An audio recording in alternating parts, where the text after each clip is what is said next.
ඒක ඉතින් අපේ රටට විතර බලපාන දෙයක් නෙමෙයි. මේක ඉතින් සාධාරණ විදිහට රජය දැන් කරගෙන යනවා කියලා තමයි මට කියන්න තියෙන්නේ. ලෝක ප්‍රශ්නයක් වෙලා තියෙන නිසා ඒක ඉතින් රටේ කාගේවත් වැරද්දක් වෙච්ච දෙයක් නෙමෙයි. තෙල් මිල අවුලන්නේ කොහොම ලෝකෙකටම බලපාන තියෙන්නේ ඔය වෙලා තියෙන්නේ. ලෝකෙම තෙල් මිල වැඩි වෙලා තියෙන හැබැයි ලංකාව විතරයි තෙල් මිල මෙහෙමවත් පොඩ්ඩක් පාලනය කරගෙන යන්නේ. ඒ ගැන අපි ස්තුතිවන්ත වෙන්න ඕන රජයට.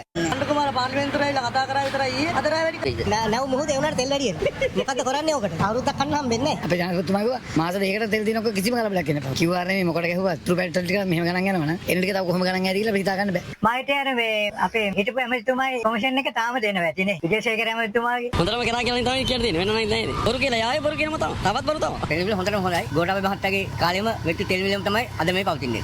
මිනිස්සු සූල් අනාතයි. ලෝක වෙළඳ පොලේ මිල වැඩි වෙනකොට වැඩි වෙන නම් ආණ්ඩුව මොකද කිව්වා? එදාට බොරු කියා යනවා. තාම ළඟදී මිනිස්සු පාරට බයිනවා. මේගොල්ලන්ගේ තියෙන කයිය විතරයි වැඩ බෑ. අපිව ඡන්ද දීලා අපිව කනවා හොඳට පරිස්සම්. හොඳයි ඉතින් රට පෙරට අපේ වලට එක මිටර රට වලට ඡන්ද දීපුන්ට එන ගන්න.